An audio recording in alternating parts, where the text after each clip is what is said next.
Hello, everyone. I want to thank you all for coming, and I know you didn't come here to hear me talk, so I think we probably should get right to it. It's called Challenges and Expectations. I think we all are familiar with the challenges, and with Europe at a crossroads, we're lucky enough to have today with us the leaders of two countries at the heart of those crossroads. I would like to welcome to the stage Prime Minister of Slovakia, Mr. Pellegrini, and the Prime Minister of the Czech Republic, Mr. Babiš.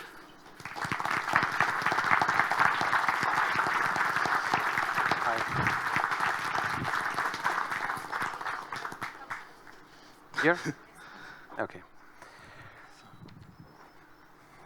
So I think we're going to get to questions shortly, but both of the prime ministers will make brief remarks, and I would like to welcome Mr. Pellegrini to make the remarks first.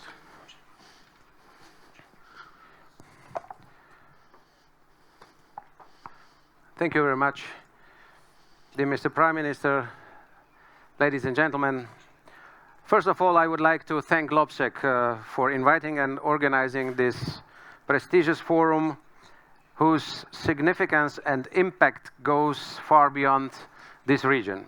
And I am very pleased to be part of a panel dedicated to a topic that is so important and close to me as the future of the European Union and its position on the global stage. And let me start by Abraham Lincoln's words: "The best way to predict the future is to create it." And I think this idea reflects very well that the EU has its future in its hands. It means in our hands.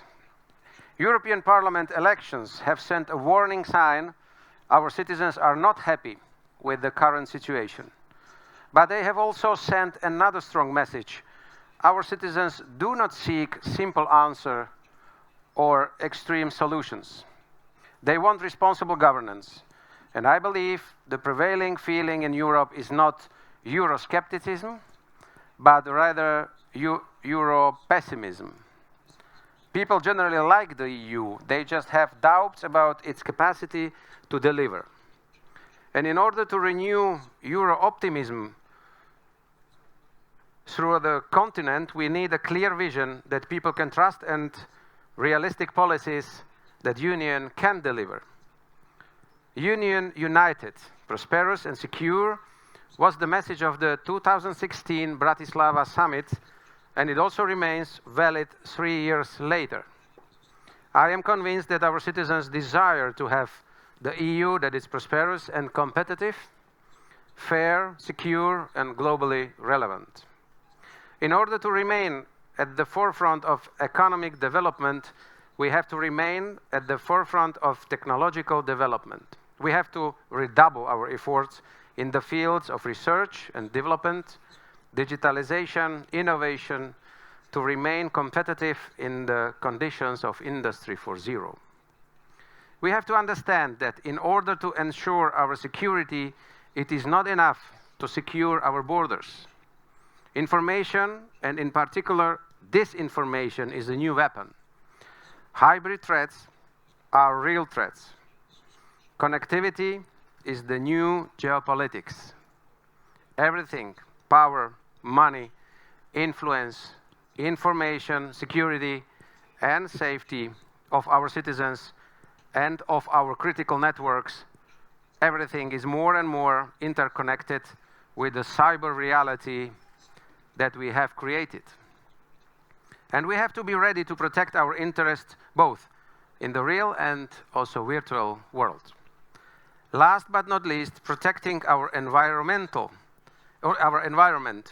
fighting climate change has emerged as probably the clearest message from the election. We have to take this call on board and put green economy at the center of our efforts. At the same time, we perceive the evident global growth of Chinese power and Russian ambitions. We are also experiencing dynamic economic and technological advancement in Asia and even in Africa. We also see undermining the system of international organization and international law. And there is also a certain rather turbulent development in our relations with our largest democratic ally, the United States. These all are the challenges we have to tackle. One of the preconditions of achieving this is the unity. Europe speaking in one voice. It is not a cliché. However, it is neither the reality. Our ambition should be to achieve such European solutions that are acceptable for each member state. European problems require European solutions. National problems require national solutions. And this is the only way how to improve the European governance, make its decision-making more effective, and achieve broadly supported solutions. Raising awareness of our citizens on the EU and involving them in the EU activities is one of the greatest challenges we face. Today, they often receive information from the other side of the barricade, from the Eurosceptic one.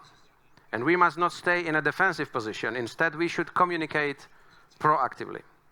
We shall do our best for continuation of social, economic governance among the regions as well as among citizens and social groups. It must be one of the guiding horizontal principles of how the EU operates. Nobody shall feel as a second-class citizens, and we should not apply double standards in issues ranging from the quality of food to the respect of agreed rules.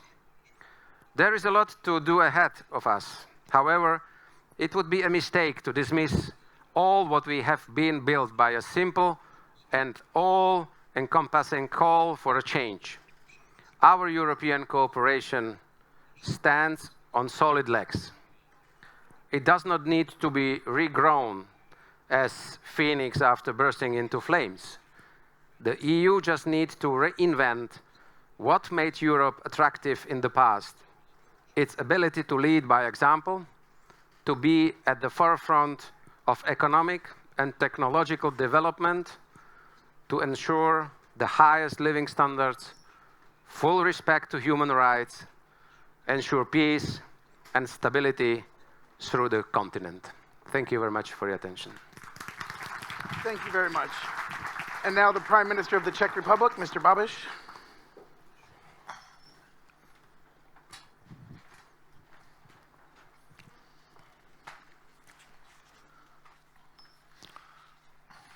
Good afternoon. Ladies and gentlemen, first, let me thank you for your invitation. I'm always very keen to share my views of the future of Europe, in particular here in Bratislava at the GlobSec.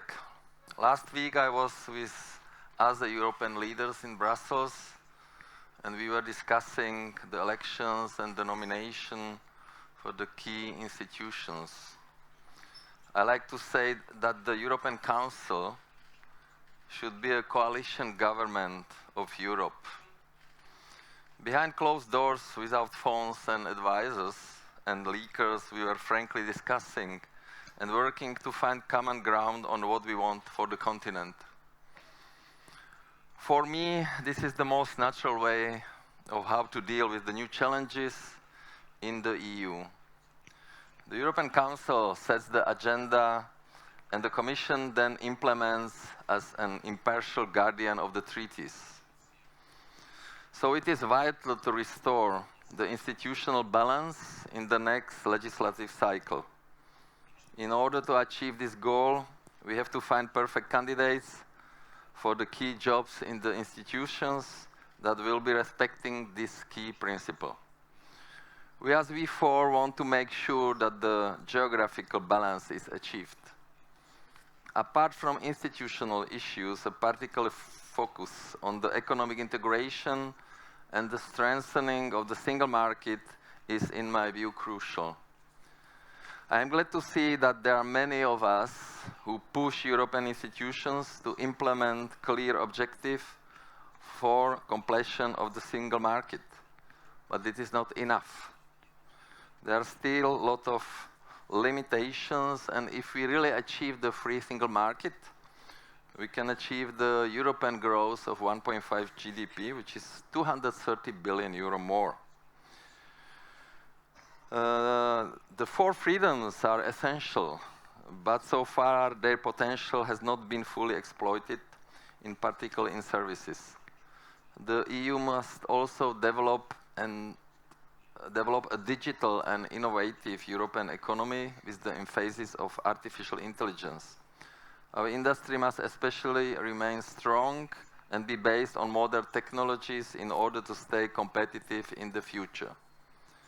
I'm sure that we have commonly the potential to become a world leader in innovation. Furthermore, we need an ambitious and offensive trade policy which will continue to open new opportunities for our businesses and citizens. In order to stay competitive, it is especially important to pursue rational energy policy. Everyone must therefore continue enjoying full right to use all low-emission energy sources at their disposal, including nuclear energy. In addition, I am convinced that we need to act united as a global player, capable of defending its own interests in the world. The EU must continue to work with partners in the immediate as well as wider neighborhood to increase the potential for more stability and security in the broader region. Enlargement policy should be helped to reach this goal. Strong borders are also an important condition for building a more secure Europe. Building on the progress achieved in the recent years, ensuring in practice the full extent of police and judicial cooperation in order to fight terrorism and organized crime is necessary. Moreover, it is my opinion that the cybersecurity should be one of our top priority, because in today's changing world, the protection of our communications is more than needed. Ladies and gentlemen, EU is a unique and great project, and I am very happy that my country has been a part of it for 15 years. It is where we have always belonged. Yet our citizens are unhappy that politicians are only discussing about the change, but not delivering it. In this regard, the outcome of the European elections is a case in point, as traditional political forces are clearly struggling. As a man coming from business, I can say that we have to focus more on the results in order not to create more disillusion. We will adopt at the end of June the strategic agenda, which will be our plan on how the EU institutions should act in the next 5 years. This is an opportunity for us all. The Czech Republic will be active and constructive in this debate, and our country will put forward our contributions. As a well-established partner and one of the economic drivers in Europe, we have a moral responsibility to point out the things we have to be changed. We will not stand aside watching others, I can assure you of that. Thank you for your attention. Thank you, Prime Minister. And again, I'd like to thank them both for being here today. It's a real privilege. So the way this is going to work is I'm just going to ask one question of each of them to start, and then we'll open it up to questions from you guys. Like usual, if you keep your questions short and to the point, and to the person you want to direct that question, it would be great. We only have 46 minutes now, and I'm told we cannot go a minute over. So we're going to start with Prime Minister Pellegrini, since you are the host, and again, thank you. So my introduction to Slovakia was 18 months ago. My first visit to Bratislava was just after the assassination of Jan Kuciak and the protests that then followed. In the past year, you've had changes in government, you've had a presidential election, these EU elections, and I guess, it seems to me a pretty remarkable year. I'd be curious how you see the events of the past year, and particularly for you and your party, do you have a big challenge ahead of you to regain some of that public trust? If you allowed me, I will answer your question in the Slovak language. So you all have translation devices. So I think English is somebody one. needs translation. Yeah. If you don't speak our language, or you learn it, or you need these devices also in the future. Yes, indeed. This has been a very turbulent year, or very turbulent period of 15 months. And I have to say that, bearing in mind that we are a young democracy, a country of only 25 years of independence, we've managed to resolve this very serious situation in a very distinguished way, according to the constitution, fully respecting the laws. And also we've taken decisions that were taken by those who are in charge. And this is what's supposed to be done. And exactly as you have said, we had a change at the helm of the government. The government asked for the support. We've managed to get the support of the parliament. So we've received the confidence, and the primary objective was to, first of all, find the perpetrators, the killers, and also to punish them according to justice. And as we've promised, this is happening in the ground. I do hope that this will never happen again in Slovakia and in any other developed country of the world. Obviously, you can never guarantee that, because the world is becoming bad, dangerous, evil place, much more so than in the past. We, however, should do our utmost to project calm, less emotions into the public, and stay away from emotions that can easily be turned into violence and hatred. We should do our utmost to make sure that the life and the quality of life in our countries will move forward. And this is something that we have to convince everyone about, because it seems that there are many who are trying or hoping to take over power, and they are abusing these tragic events, or they are fighting their personal wars. But they cannot really offer an alternative. And this is very dangerous for any society. So if the confrontation is to be built only on hatred, only on violence, this cannot move any country forward. So what I will try to do is to fight in the space of ideas, of programs, of specific proposals, and not in the arena of abusing one another, of cursing one another, or attacking one another verbally. This is something that doesn't belong to any civilized country. And Prime Minister Babiš, a similar vein. So when I met you for the first time, we discussed some of these accusations of conflicts of interest, and you said they're all made up. It's garbage and politically motivated. But in the past year, now you have this EU audit that's come out recently, and now you have people in your streets who are angry about what they see as I don't know. The direction of the government, let's call it. So I just want you to have a chance to answer. How do you call it? The direction the government is heading. That seems to be the protesters accuse you of essentially. Don't read all these lies of Czech journalists, please. Okay. Because well, I will they're always copying all these lies, and when you repeat 1,000 times the lie, it will become true. But okay, I will answer. So I'll let you answer then. The EU audit. I will be happy to answer. Sure. So the EU audit has it wrong. I take it you believe. Explain to me why it's wrong, and why people shouldn't be worried about any conflict of interest as it relates to EU funding. Maybe I will answer in Czech. In Czech. But I understand your language very well.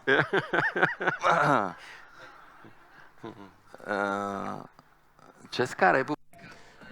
The Czech Republic never enjoyed such a good life as we are enjoying today. We are the best in the region. Sorry, but this is how it is. We have the lowest unemployment. We have the 7th most secure country of the world. We are growing. We are getting richer. The amount of money we gave to our pensioners, employees, we are investing the same amount of money for Czech Republic into the future. So I have a deputy prime minister responsible for that. So there is no reason whatsoever for people to protest in the street, because they are having a great life.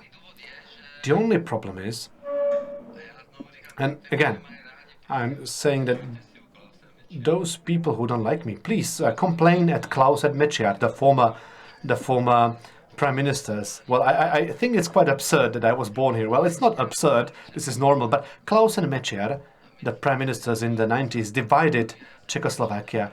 And I started a startup in January 1993 for people, $5,000. It ended up with 35,000 employees, and I don't know how many billion euros. And the corruption was simply unbearable. The corruption of the traditional democratic parties. We had a major corruption history. So I was looking for someone. I was just saying, this is impossible to carry on like this. So if the traditional political parties wouldn't fail, I would never enter politics. And I didn't find anyone to support. I was trying to find a leader whom I could support. So I've started a movement called ANO, yes in English, the action of unsatisfied citizens. So that's why I have the Deputy Prime Minister here. We actually have a minimum of people from the party members of ANO in the government, so he's one of them. And people are upset that the 7 years since I started the movement and we won elections 6 times. Well, I'm sorry for that. I'm sorry for winning the elections, but Czech Republic is not Slovakia. Czech Republic is not going to change a government based on a protest in the street. I'm sorry for that. We have free parliamentary elections. We won those elections. The biggest problem of Europe is that we don't have the majority system. And it's always very difficult to build a coalition. And we have a minority government currently in Czech Republic. So people are protesting because over the period when I'm in politics, a large volume of lies have been accumulated. But everyone should look back at what I've done in the politics. I was the Minister of Finances of Czech Republic, and Czech Republic is one of the least indebted countries in Europe. We only have 30% of GDP to debt ratio, so we have excellent public budgets. So we are really, really doing well. Czechs are getting richer. We are 20% from the EU average. And the problem of our society is that this happened during the first free elections of the president. Back then it was Mr. Zeman and Mr. Schwarzenberg. And, well, democracy should be about accepting the opinion of other voters. Well, I'm sorry, and I can apologize, but now when the audits came, everyone was trying to get rid of me. All my political opponents tried to get rid of me. They made a special law against Babiš. It's called Lex Babiš. And based on this law, I took my former company and I've inserted this into a trust portfolio. And I've acted exactly according to Czech laws. So when someone in Brussels, well, these are actually 2 Czech auditors who came to audit Czech Republic, and they are explaining the Czech laws to people in Brussels, which is not really normal. So when the number of cases when people were supposed to return money, well, we've talked about it, but it never happened. Czech Republic lost 35 billion euro thanks to the traditional political parties. And actually the normal citizens had to pay that. Thanks to Babiš and his Agrofert company, the Czech citizens didn't lose 1 single dime, and I insist on that. So what I would like to say is that I do understand that there are protests. I accept that. I'm sorry for that. But I think that the space in which we live is filled with lies. And, you know, when a lie is being repeated over and over and over, it's very difficult to fight it. And foreign media, you keep copying, and then it's coming back as a boomerang.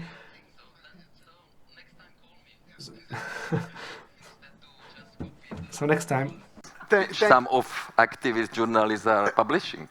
Well, I will call you next time, and I hope you pick up. So I think now we'll go to the audience. I think there's a question there, and then we'll just move around the room to the second row in the front there, and then we'll go around the room. My name is Alina Kutko. I'm from Bratislava. Thank you very much for outlining your visions for Europe. I have a question about how you work with the European partners, especially those who are very vocal in promoting their visions. We're very happy to welcome President Macron here in Slovakia, but also in the Czech Republic in the fall. What is your position towards his vision of Europe? Maybe which proposals of his do you like the most, or maybe which ones you don't? Thank you. Okay.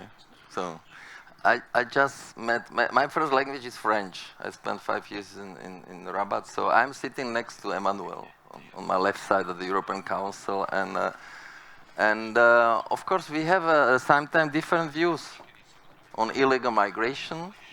In Czech Republic we have 2.1% unemployed. We are number 1 in Europe. 340,000 free working places.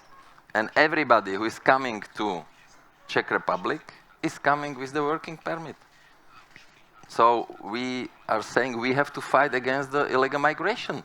The smugglers made €6 billion money, according to Europol, in 2016.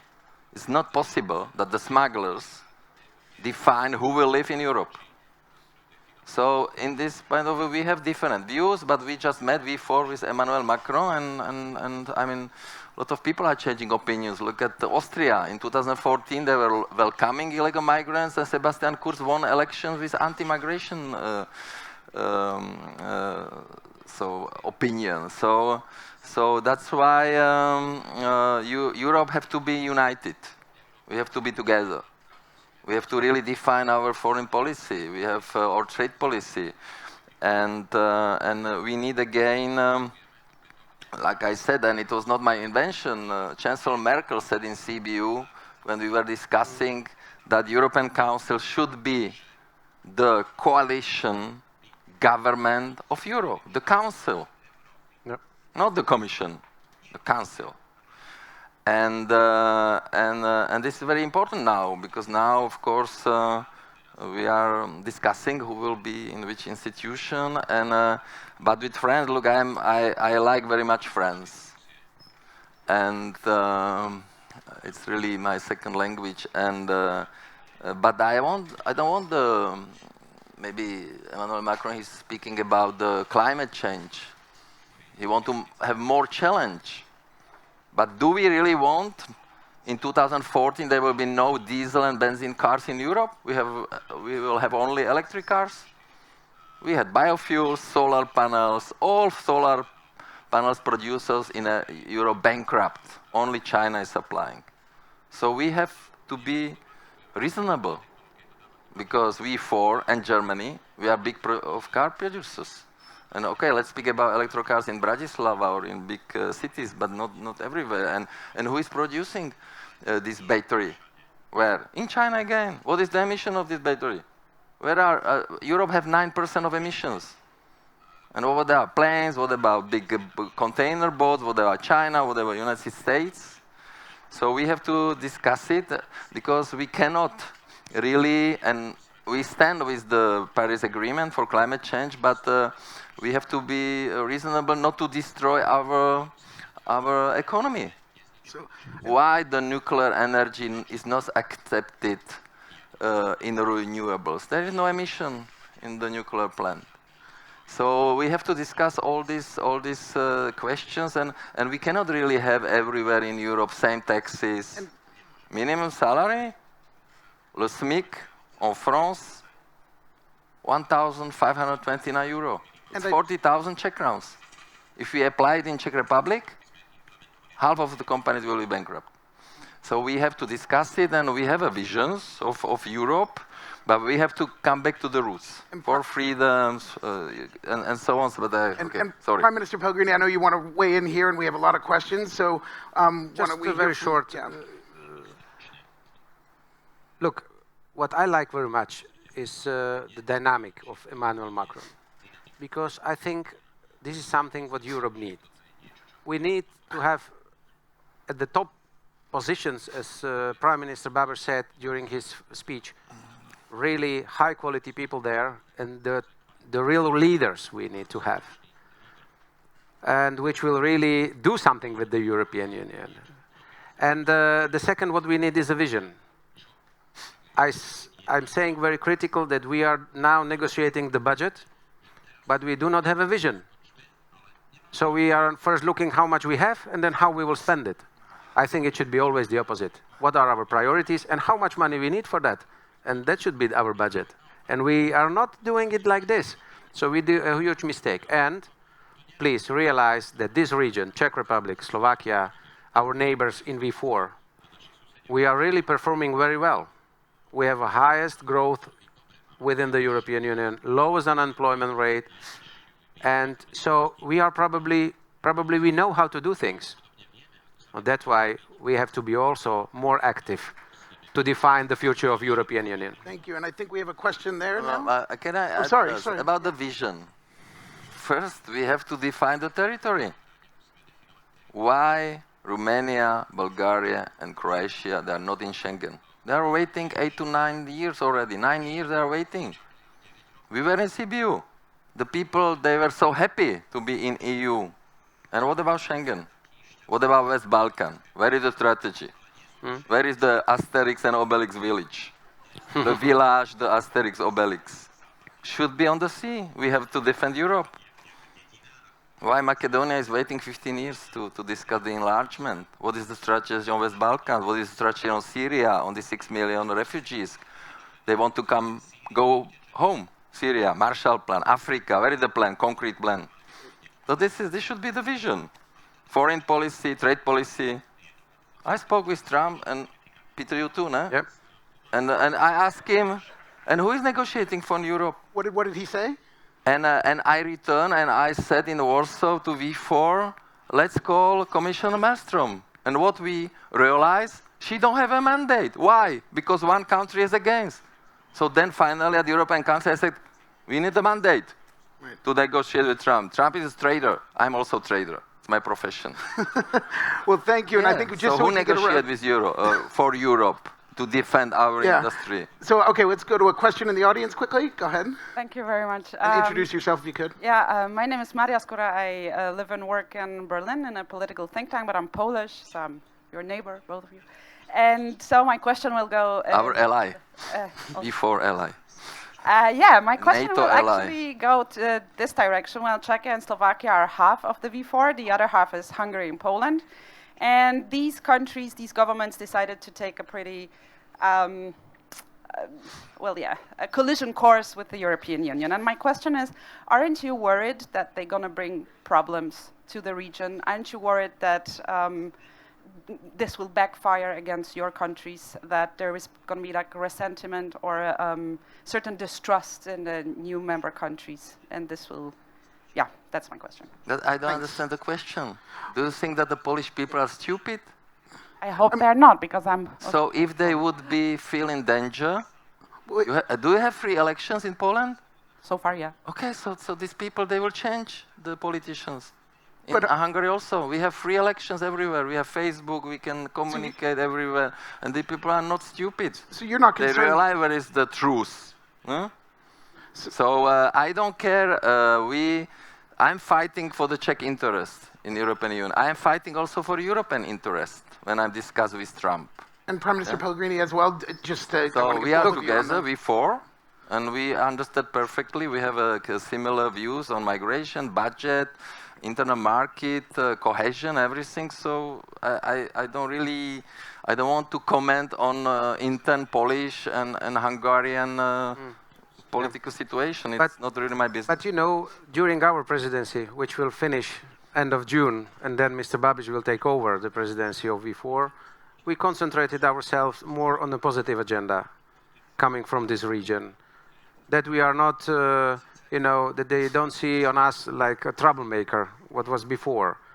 And I think with the dialogue, they are already able to change some things in Poland, and we hope that also through dialogue, they will also change something in Hungary. But if we concentrate ourselves on positive things, then V4 can really play a very important role. And I can guarantee you that even now, and it is thanks to our cooperation, and we are able to stay together and to stay united in many, many issues.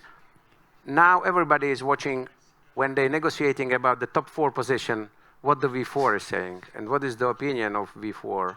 And that is something where we have already some respect, and we should try to keep it, because I think we are not anymore a new member state or the eastern part of Europe. We have the same rights when your colleagues in Berlin, and the same rights when the people in what they have the people in Paris, the same in Bratislava, the same in Prague, and the same in Warsaw. Please stop to split the Europe again to old and new, poor and rich, South and West, or something like that. No, we are all 27 chairs, or 28. Yeah.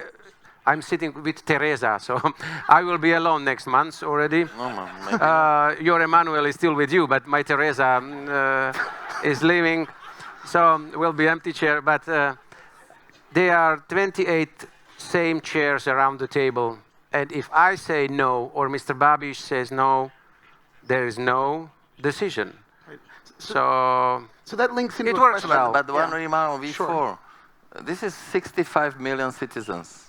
You know how much these V4 countries are paying dividends to other EU countries? 50 billion euro every year. 50 billion euro. V4 is #1 supplier to Germany. 13% of import of Germany V4. V4 is very important. And we have a fantastic result. Growth, low debt, and safety. Safety. You can walk in Prague at midnight alone. You personally, any woman can. We are #7 safest country in the world. This is a big value.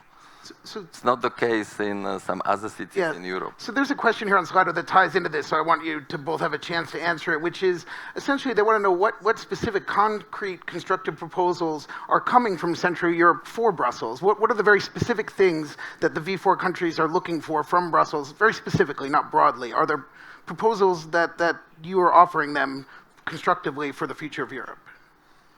The most important is the budget. If the Commission is proposing the budget with the increase of cost for the European structures, 23%, at the same time UK should leave, it's minus 15% of citizens, and the increase is 23%, it's 87 billion euro. By the way, the European Parliament is 1.9 billion euro every year. Why we have two parliaments? We are looking for money. We need money for safety. We need money. So the budget is very important. Of course, it will be key. Then internal market for the V4 countries is very important. Of course, we promote the R&D. Czech Republic would like to have the Center for Artificial Intelligence. And let's speak about the foreign policy. Let's speak about the trade policy of Europe. So this, of course, we will discuss now in June the climate challenges, and what we need really that the European Council meet like a government every 2 months, not only 3 times in the year with specific agenda which is defined by bureaucrats, but we have to discuss normally, like at the government, And Mr. about everything. Yeah? Mr. Pellegrini, any specific proposals that you would recommend in terms of constructive Look, proposals? first of all, we start to speak about what Mr. Babiš mentioned, that is how we are now governing the European Union. We are elected, and we are leaders of the member states. And from the Commission, they are just coming and they are informing us what they do. And sometimes even they are giving us some instruction what we have to do. This must be changed. We have to give them our order. You will do this and this and this because we would like to have this Europe in this way. And you are commissioned to do it, what we like to have, and not in opposite. And this is, Mr. Babiš is saying it very open in each session that we have to change this. And now also the other leaders are start to think about this. Of course, but we have to finish the project of a single market because still in many areas it is not a single market. Still it is divided to 27 or 28 regulated areas, and it is not helping to the growth and exchange. And so this is one priority.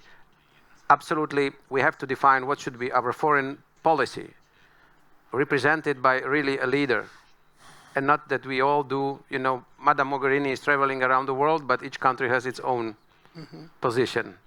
So for what we have her, when... I mean, Slovakia is in an interesting position on that, though. I mean, in terms of whether you lean west or east, and you look at the GlobeSec data, and there's some interesting surveys, and Slovakia is sort of an outlier in terms of where it looks and its position on NATO and other things. Maybe you can help us understand why Slovakia, and particularly it's different than even the Czech Republic, it's brother country. Why do you think that is, in terms of the public perception of things like NATO and the, you know, whether they look west or east? Once again, what? Yeah, so the GlobeSec data showed that Slovakia, of the V4 countries, has the least faith in, say, NATO, and that it tends to be more suspicious of the West than some of the other countries in the region. I'm just wondering why you think that might be.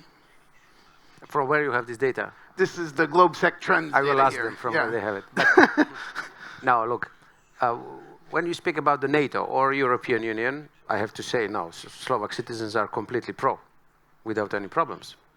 If this is your question, they are positive that we are a member of that, and nobody is. No, I don't feel any tension in this. Maybe some extremist parties they would like to ask us to not to be anymore the member of these institutions, but we know where is our place, and we feel very good and safe in this. So, and the public, I think, is the same opinion. The only problem what we have is the turnout in the elections. We were able to double now, almost double the turnout, but still we are the last one within the European Union. This is, I call it Slovak paradox, that we have 85% maybe or 80% of citizens supporting EU, but the lowest turnout. Right. But I always say it's sometimes better than it would be an opposite, that we have 20% positive people and the turnout 80%. That would be something more worse for the election than Thank you so much. And so we're going to go to the audience, and again, we'll try and move it along as quickly as we can, but go ahead. I have a AAA rating for short questions. Paul Taylor from Politico and Friends of Europe. Question to both of you, gentlemen. You talked very eloquently today about how Europe should listen more to Central European countries because of your success, because of the importance of the Visegrad countries and so on. In Brussels, I'm told that there is no agreed Visegrad candidate for any of the positions that is coming up at the next European Council. Now, I know you're members of 4 different political families, in one case a suspended member, but wouldn't you have more influence if you were able to put forward a single, perhaps you have a single candidate that you haven't yet put forward, you and the wider Central European family? Thank you. Yeah, we can have a lot of candidates in this Game of Thrones, which is now going on in Europe. But I will give you no names. I met Mr. Weber yesterday in Prague. We are in contact with everybody. So I mean, we have yesterday night was a discussion, ALDE and the others. So we have to. There is a new situation. There is not anymore this EPP and socialist majority, and so V4 is actually. Also have some opinion on this. No matter that Peter is socialist, I'm ALDE, Orban is EPP, Morawiecki is ECR. So finally, it is not about that we have to have in any case somebody from V4. If the candidate is okay, and what we need really in Europe are leaders which are respected by all member states. Which is not only representing his own country. When I have been Minister of Finance, we had such a leader. It's my friend Wolfgang Schäuble, the ex-Minister of Finance and the Chief of Bundestag today. From my side, biggest respect. For me, the best politician in Europe. And with him, we have this feeling that he is really acting in interests of Europe. So this is what we have. So it doesn't mean that we have to insist in any case that our region, okay, we have actually Donald Tusk, which is the Chief of Council, but it doesn't mean that we will insist in any case, and it depends on negotiation with all these fractions and so on. But we want really somebody where we have an impression that he's acting in favor of Europe, of all countries, not a double standard, and not so. And Mr. Pellegrini. Look, when we speak about geographical balance, we mean there should be somebody from the old member states, somebody from our region, and maybe somebody from the south. Is now the situation exactly the same? And gender. Don't forget gender. And gender balance, yes. Tusk, Juncker, and Tajani, and we would like to keep it. And I can say you. And I can confirm that our plan in the V4 is to stay united. It doesn't matter that we are from 4 different political groups. We would like to have a common position as a region. And of course, we have some names Some of them were presented, like Maroš Šefčovič or somebody else, who they have support from V4. But we'll see what will be the tactic and the negotiations. But we would like to have somebody from the top 3 or 4 position from this region, representing the central and eastern part of Europe, if you want to know it. It doesn't need to be V4, maybe bigger group of countries, but we would like to keep this balance. Otherwise, it will not work. Thanks. And I think we have another question over there in the audience.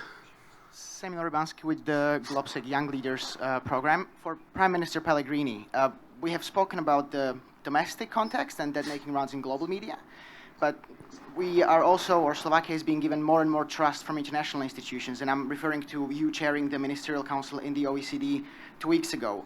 My question to you would be, how can Slovakia best capitalize on this trust awarded by the international community on the more global challenges, climate change, automation, digitalization? And I think we'll take a couple questions in a row just so we can get a couple ideas Okay. out there. And go ahead. Yeah. We just heard about there is a program in the Czech Republic, Country of the Future.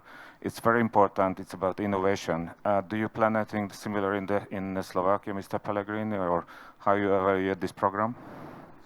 So we have 2 different issues there. I don't know which one of you guys want to address which one, but Thank you for the first question. And of course, we are chairing now OECD. We are chairing also these days or this year also OECE and the V4. And it is, I think, great success of our diplomacy. And it shows that Slovakia has respect at the international level in this moment.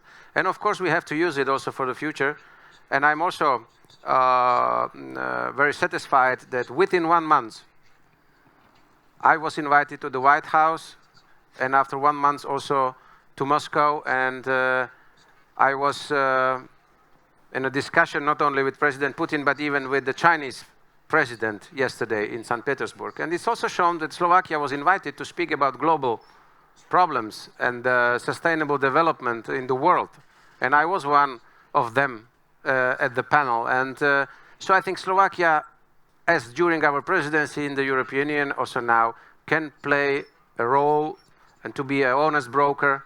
We are a small country, so we can be a good negotiator between the big ones, which are always looking for their own interest. And Slovakia can deal with them quite good. So I think in the future, I hope there will be more other chances to have a Slovak or the country again in such a positions, because I think it's good for the region, it's good for the world. And if you speak about innovation, of course, we would like to compete also with Czech Republic, but there are some areas where it's better when we work together. For example, during our bilateral meeting with Mr.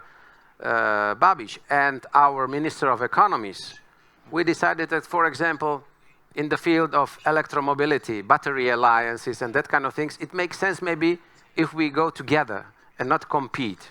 And please, small joke, you mentioned that nuclear power plants. We have now a big fight with Austria because they doesn't like it, of course. And we will soon finish 2 blocks of our nuclear power plant. But I think in Vienna they will be very happy when in few years half of the cars are electric and they can be recharged in the night by the electricity coming from our nuclear power plant. So they will be maybe in the future very happy for that. Like so we take care also for them. There will be enough electricity in the future in this part of the world. To follow up on the innovation topic, I would like to ask you about Huawei. I know the Czech Republic has been sort of out in front in terms of their cyber agency warning of the dangers, but it's also a tricky subject. Do you think Europe as a whole has developed a position as it relates to Huawei? And more broadly, when it comes to 5G technology, where do you see the future of Europe? Look, I will be very, very clear. My reaction was, I will not allow that Slovakia will be part of a trade war. Because I think, and sorry for that, it is more about trade war than about cybersecurity. I think so. The second point is, we are not buying as a government technology. It is Deutsche Telekom, it is Orange from France, it is O2 from Spain.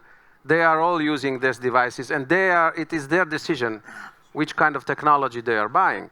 And I know 5G is a big piece of cake, and everybody would like to have its part. And now I understand that there is a huge competition, but till I do not have I mean, the Czechs black on yeah. paper. Okay, but ask them if they have. Yeah.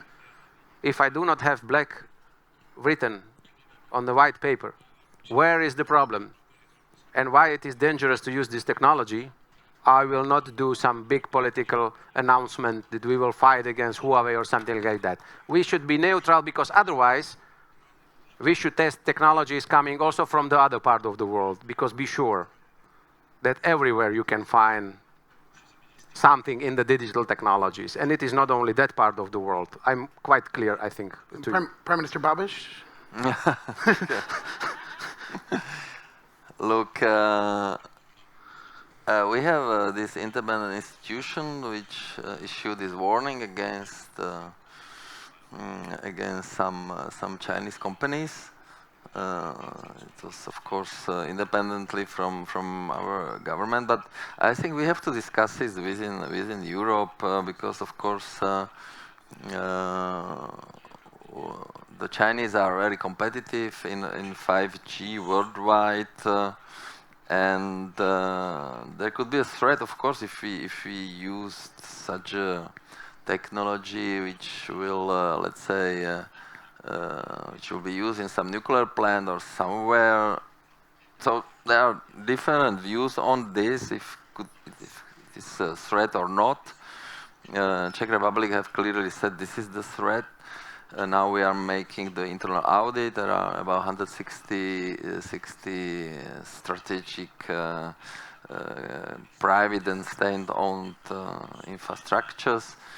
And but I'm sure that the cyber security is very important, and we should discuss it at the European Council level, because also as the member states are changing their position. In Berlin, they open a cyber security center of Huawei together with the independent institution, or the British. They also, at the beginning, they said we are Huawei, then they said no, it's this danger. So it's a little bit confusing, and we have really, and the new commission is nominated, and the council to come back and discuss it. So. Yeah, so very clear. Yeah. We need to set up standards at the European level, and everybody who is fulfilling the standards can be present on the market. It's very simple. Okay, and just really quickly, more broadly on China itself, what do you see China's intentions in this region in particular being? I mean, with One Belt, One Road, investment, what do you think their goal is, particularly in the V4 countries? Look, for example, I will touch the Western Balkan area. And I will be very, very clear and short. This is a mistake of European Union. We are not enough present at this region. We are playing with them some games that maybe they will enter European Union once and so on. It is more political than logical what we do with them. And then we are looking why it is possible that China is so much present there in that region, also with Russia and even Turkey. But this is not mistake of China, and this is not mistake of Russia. This is mistake of European Union, because if we would be there more active, there is not place for 3 or 5 big players. So we have to answer sometimes, not to blame others, but we have to be very open also to ourselves and to say, okay, when you make some place empty, somebody will fill it up. And Prime Minister Babiš, obviously President Zeman has made his closeness with China part of his... No, I'm not satisfied at all with the trade balance of Czech Republic with China. Because we have a negative trade balance, $23 billion. China is number 2 supplier to Czech Republic, number 17 in export. They really didn't invest in some, not so much like, I don't know, the Japanese or South Korea and so on. So of course we have this meeting 16 plus 1 or 17 plus 1, and we are trying to increase our export, but it's quite difficult. So of course China, they have a lot of money, so they are proposing money in Africa and also in West Balkans. That's why I'm saying that Europe have to have some strategy in West Balkans. Otherwise, if we don't take this or we don't have this strategy, how to enlarge EU, of course, the influence of China, Russia, and other not European countries will be very important, and it's not really in our interest. So. And if we see European companies, how they invest in China, they have a different approach. They say, come, invest, if you make money, you use it in our country. It's not the system like we have in Europe, so it's difficult, and we have to push on them to open the market, to really have a free economy, and actually it's not really the case. Well, I think maybe, because we only have a few minutes left, and I'd love to hear each of you on this one last thought. You know, it's a lot of talk of the anniversary of 1989. If you each had a minute or two to describe what you hope your personal legacy will be in the nation you're leading, what do you hope that people will say about you in 30 years' time and what you left behind? And I guess you each have about a minute and a half. Yeah, what do you want your legacy to be? It's my legacy. Look, I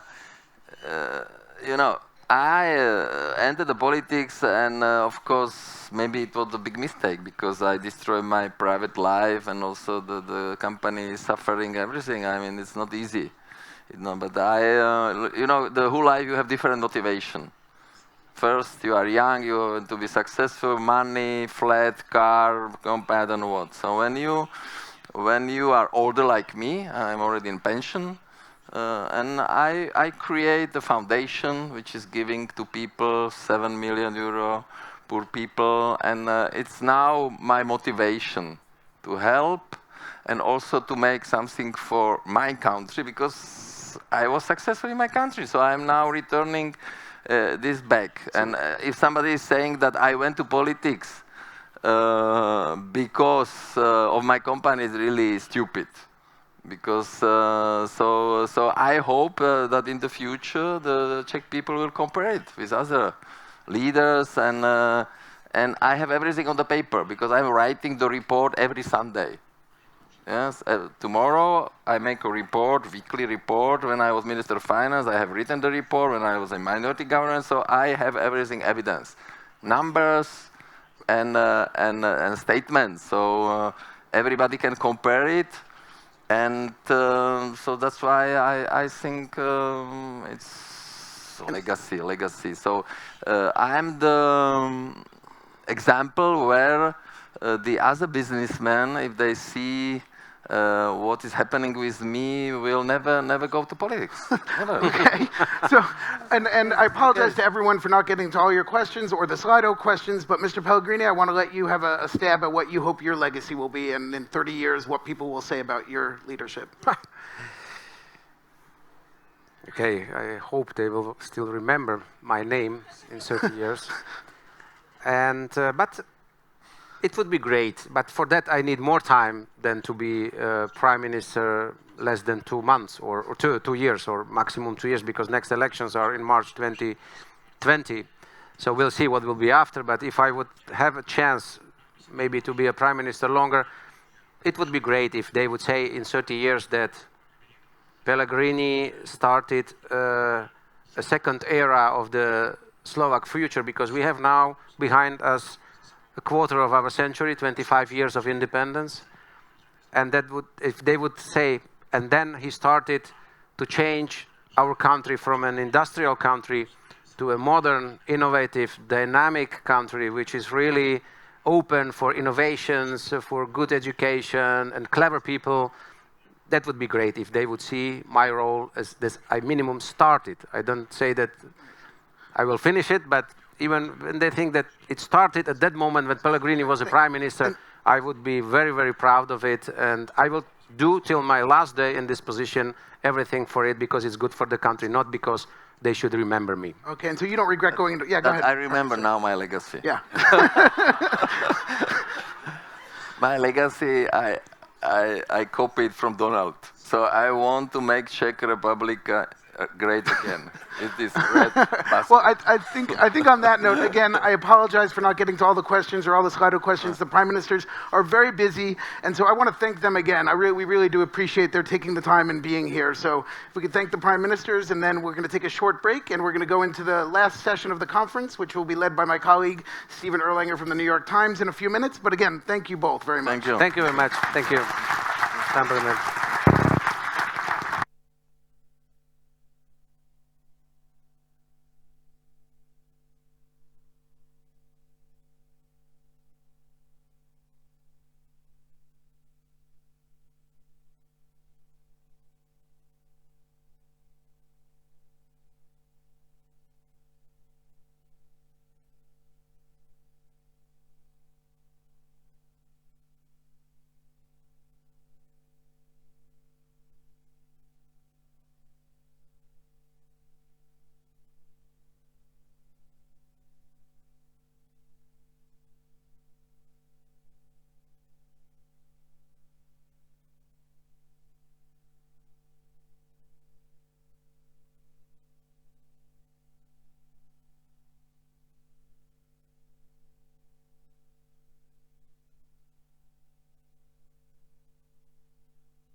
Ladies and gentlemen, please take your seats. The next session will begin in 2 minutes.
Ladies and gentlemen, please take your seats. The next session is about to begin.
Ladies and gentlemen, welcome the moderator of the final session, Steven Erlinger.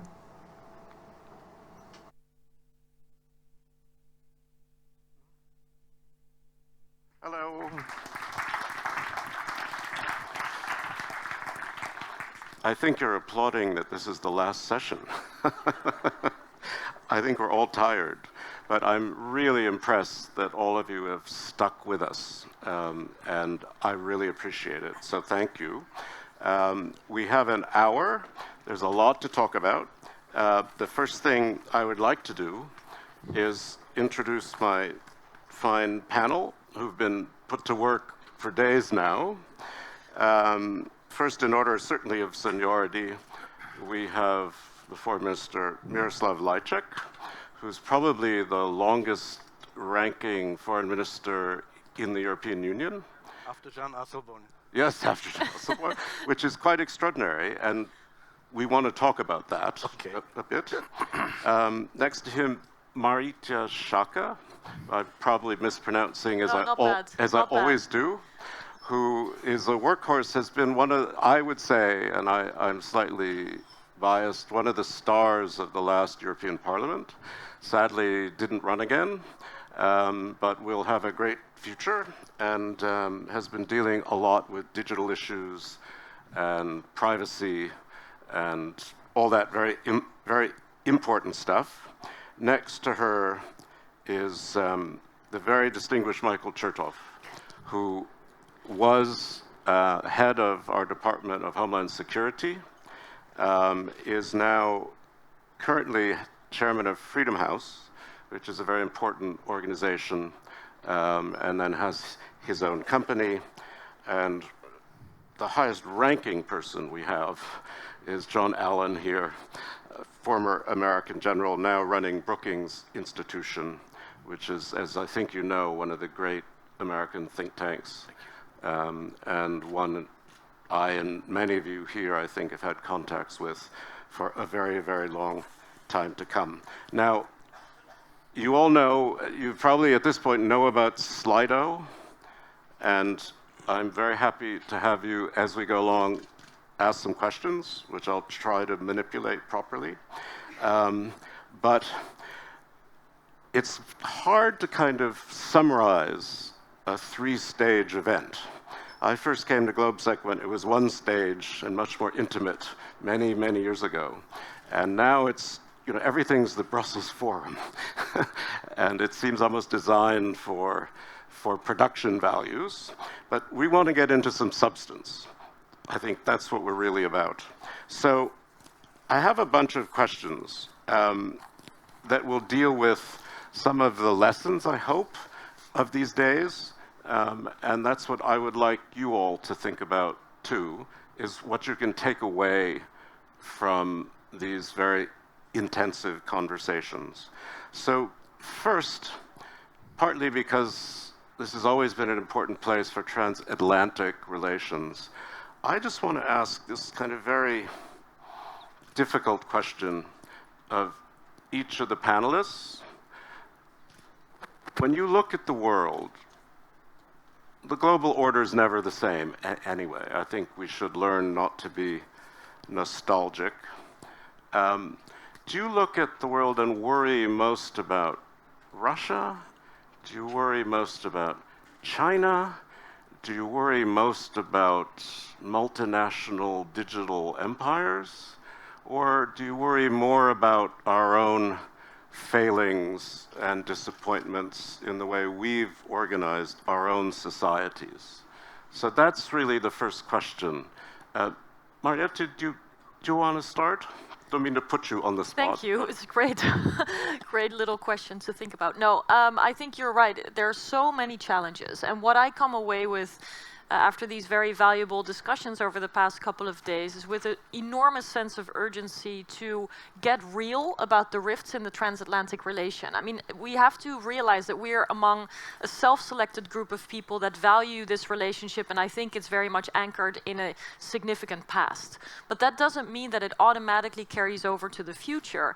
And even if we all wish it wasn't so, I think we have to get real about the tensions that exist, and we have to work to overcome them, because only then are we able to meet those other challenges that you talked about. We share concerns about China in many aspects, whether it's the sort of systems competition on digital, or whether it's unfair trade practices, assertiveness, et cetera, human rights, I think not to be forgotten, that are systematically violated in China. We have our various tensions coming from the Kremlin that we need to deal with. We need to work together to strengthen the rules-based order and the multilateral institutions.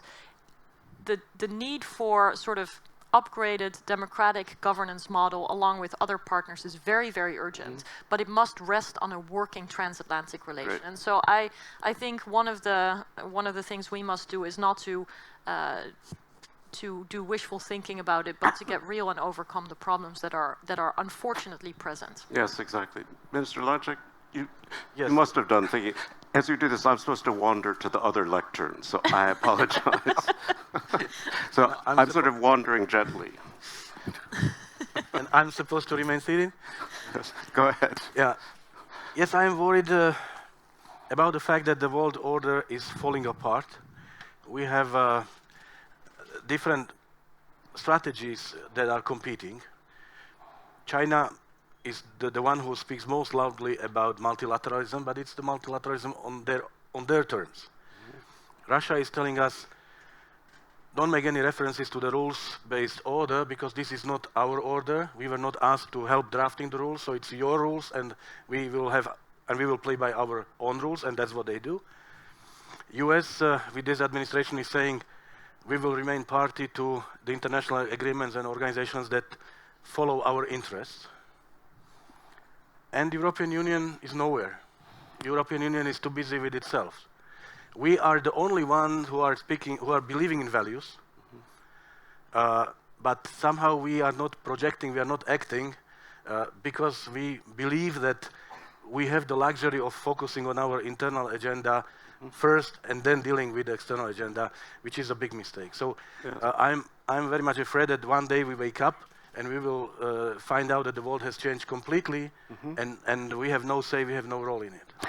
Sometimes I think these three sectors, everyone has their own arrogances, right? I mean, everyone looks down somehow on the other. The Europeans think the Americans are bumpkins and provincials, the Americans think the Europeans are hopeless, and the Russians know they're the third Rome, and the Chinese know the future is theirs. And it's a world that makes it very hard to pull together. General Allen, when you look at all the challenges ahead, which are the ones that you concentrate on, do you think? Well, much of it has already been stated, I think. I'm concerned about a future multilateral, the capacity for a future multilateral community of nations that are based on values. This is the thing that sets us apart from everyone else.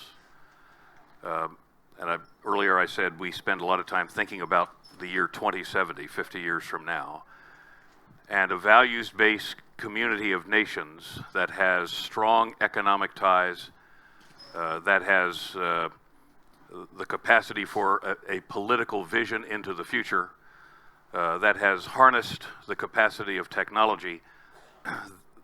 Without that, we are going to be taken apart from the inside. Our democracy will become weaker individually. We won't have the multilateralism to hold us together to create the sort of synergy that we need. So I think about China is probably the consequential relationship that all of us will have in the 21st century.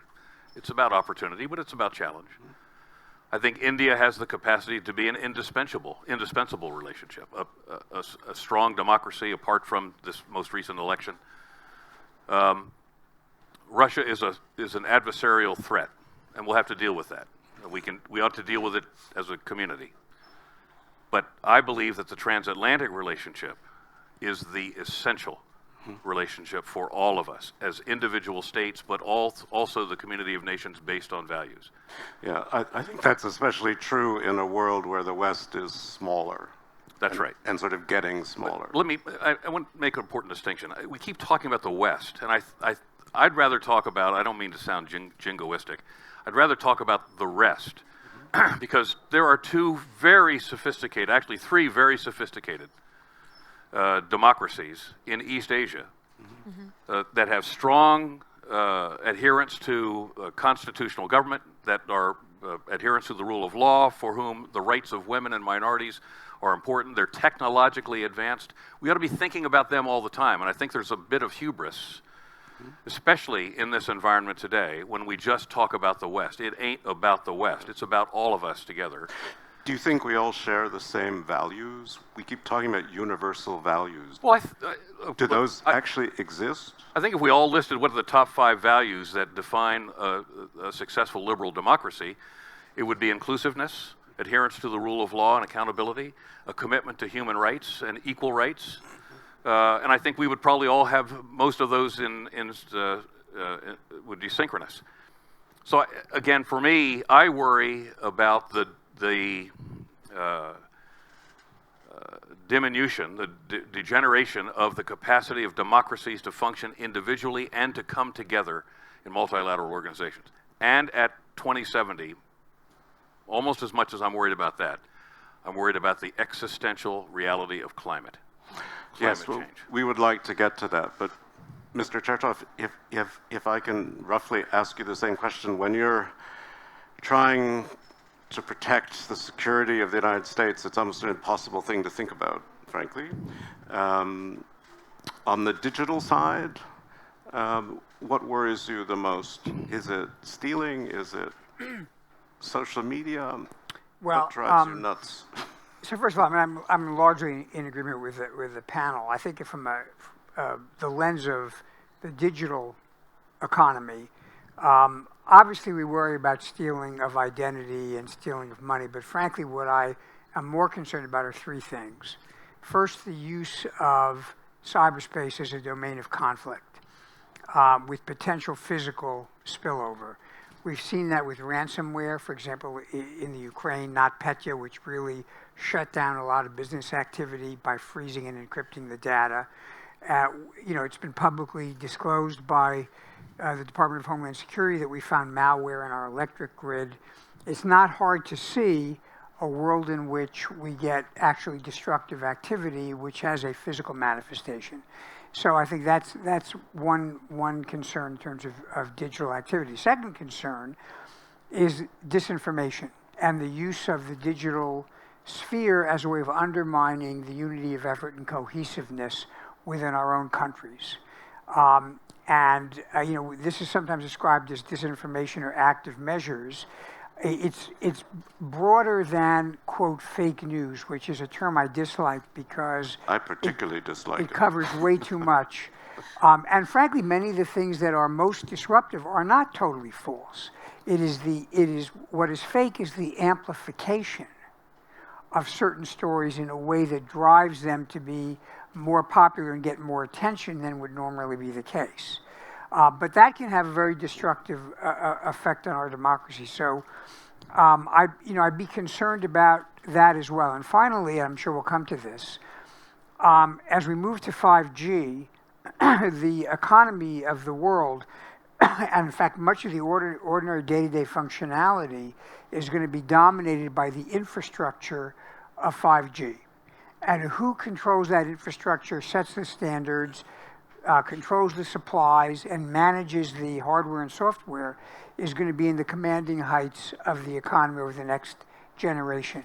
And so making sure that we are comfortable with the reliability and the integrity of who's doing that, I think is going to be the next emerging big cybersecurity challenge. No, because this one of the other themes that we've been talking about for 2 days is, in a sense, around this question of the American position in the world, right?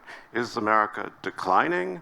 If it's declining, how fast is it declining? Is it declining at a speed that doesn't really matter? Is it not declining? Who replaces it? And in this kind of discussion of China and Huawei, one begins to wonder just how much the people who are talking loudest about it actually understand the problem, because the Americans don't have a 5G company. This is part of the problem, right?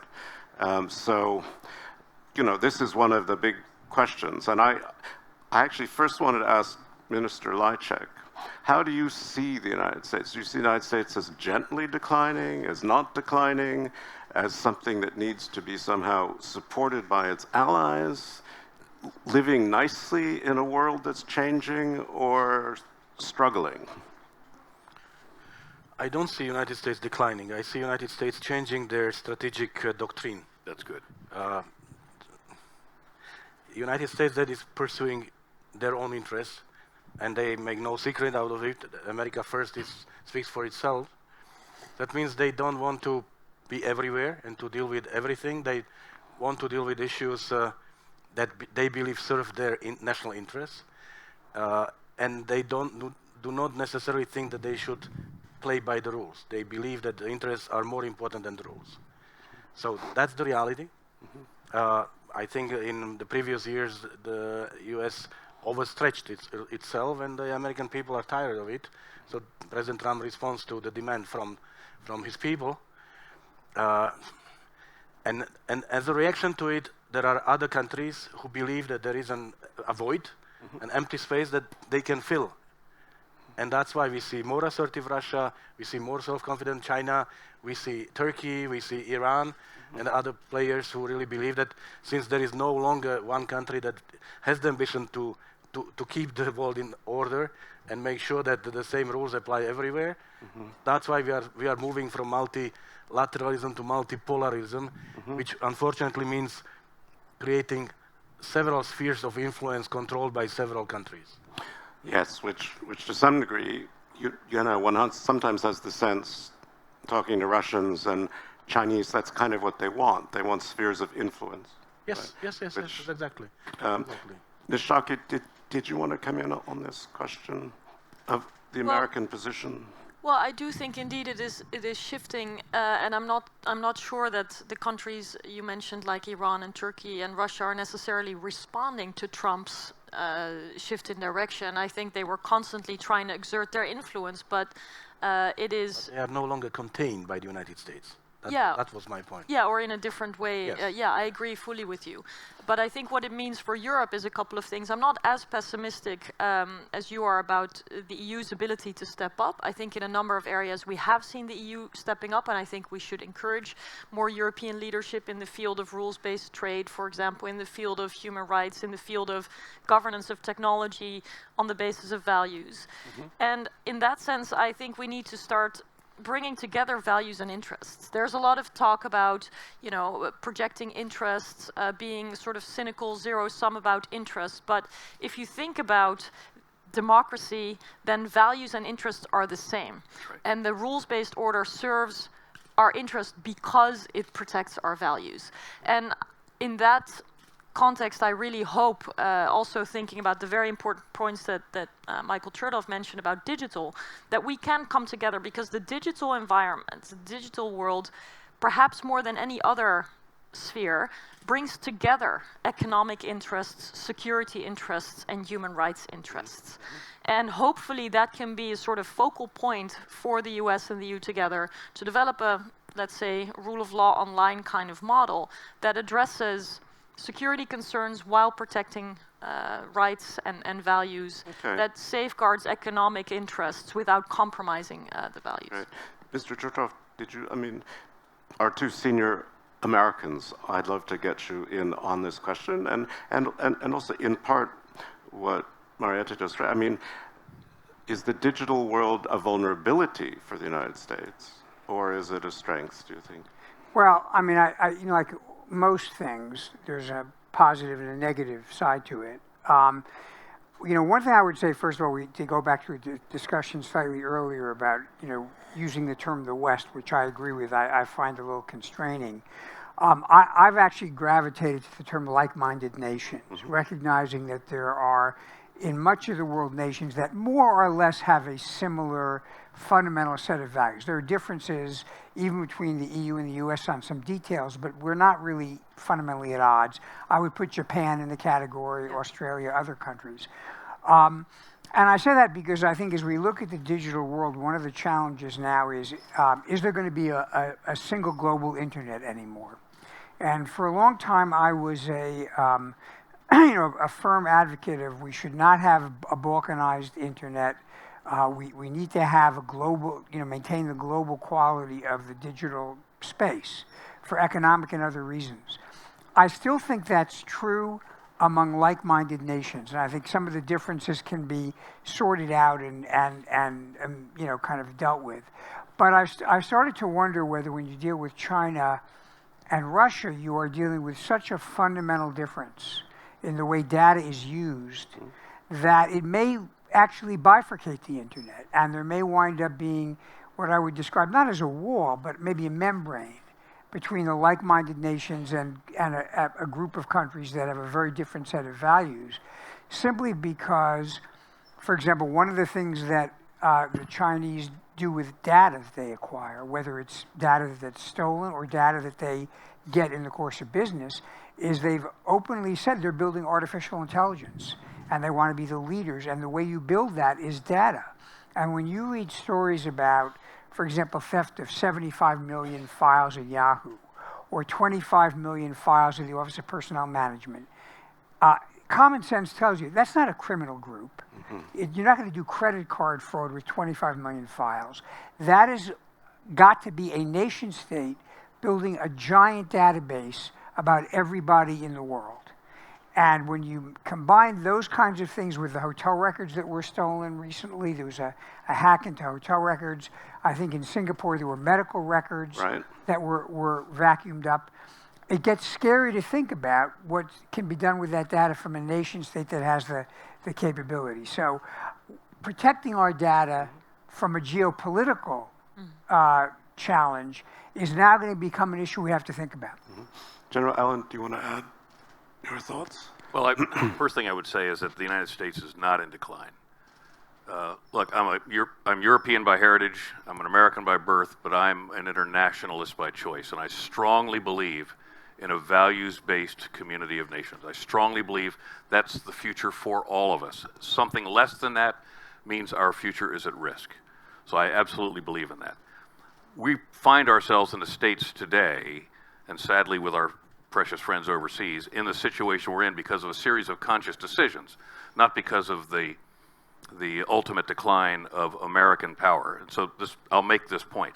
While there have been U.S. decisions that have rendered us where we are today, I can assure this audience and anyone tuning in that there is a huge quantity of American leadership and goodwill that still exists in the United States, that is oriented on the transatlantic relationships, that is oriented on human rights, that is oriented on the rights of women and minorities.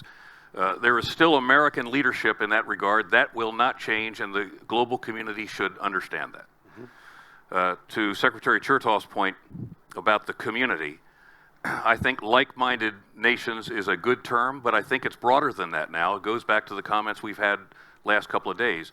There are private sector entities today that have the appearance, the power, the reach, the GDP that gives them a quasi nationhood status.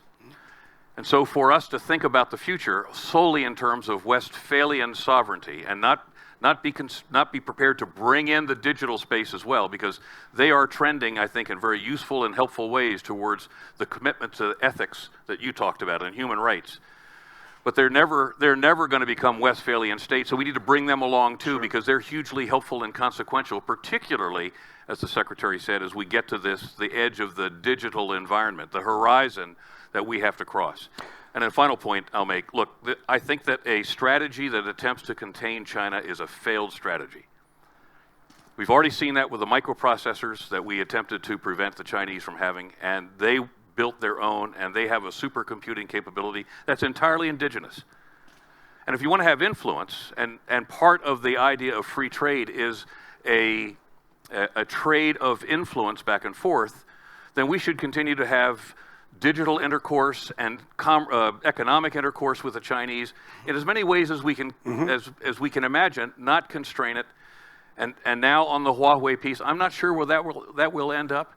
But to the point that was made about the potential for two internets, I think we have a much bigger issue here. I think we have a potential for the bifurcation maybe even the trifurcation of technology going into the future. Right. That will have not just effect upon our individual states or the community of states as we understand it, but as we attempt to lift so much of the poverty-stricken world out of its state, we're going to find that our friends the Chinese will be able to roll in those countries with a platform of technology that doesn't look anything like ours within the next 50 years, and that state will be off the map for our capacity to exert influence for a very long time. That's chilling. We need to be very conscious of this. A trifurcated or a bifurcated technology 50 years from now will define the new bipolar relationship in the 21st century.